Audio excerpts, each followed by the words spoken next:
Tips for capturing and editing the perfect Instagram photo. Hey there, friends! One thing we have pointed out before is that Instagram exploded in popularity thanks to image posts, which are the most common type of Instagram posts. And there's good reason for that. Image posts allow brands and content creators to share their best photos to create awareness and engagement. This is because great photos can help you to really show the quality and lifestyle that you want to reflect. To help you achieve that, we're going to share with you some tips that'll teach you how to capture and edit the perfect Instagram photos. Equipment and specs. You can use your smartphone camera to take your Instagram photos as long as your camera is between 18 and 25 megapixels. Other equipment you can buy to take amazing Instagram pictures include a softbox for lighting, an adjustable tripod to hold your phone, a selfie stick. Although all pictures you upload to Instagram will be shown as square on the feed, it helps to know the dimensions of your pictures according to format. Square photos should be 1080 by 1080 pixels. Landscape photos should be 1080 by 566 pixels.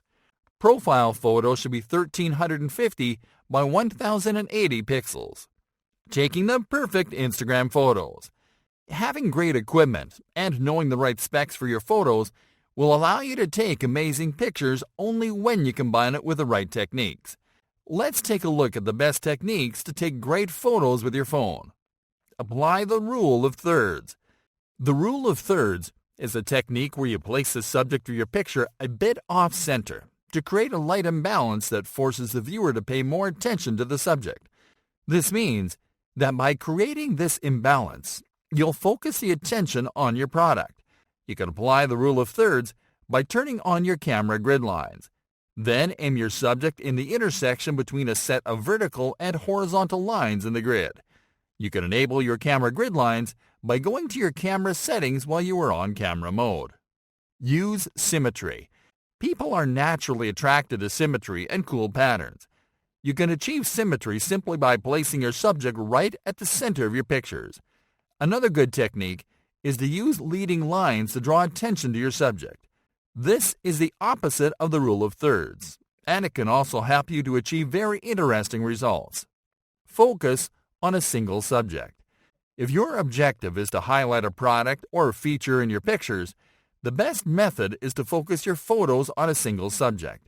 This means that you have to take your pictures with your subject, whether it is a product, object, or person, against a clear or minimal background, free of other objects and distractions. A good way to focus your photos on a single subject when you can't use a clear background, or when you prefer to use a natural background for your pictures, is to shoot your pictures against negative space. Negative space is simply empty space around the subject of your picture. You can achieve this by placing your product, object, or person against an empty wall, or inside an empty room. Try different angles and perspectives. When taking pictures, it is a good idea to test more than one angle and perspective. Because people are used to seeing stuff at eye level all the time, giving your photos an interesting perspective can rapidly increase engagement. You can do this simply by changing your shooting position. Experiment by twisting, turning, and doing inverse angles. Use natural light when possible. Soft boxes are very practical, but they can cause unwanted shadows and ugly light areas that can damage an otherwise nice photo. That's why we recommend you to use natural light when possible. Taking pictures of the outdoors right before sunset or at sunrise can help you to create warm, striking, natural-looking images.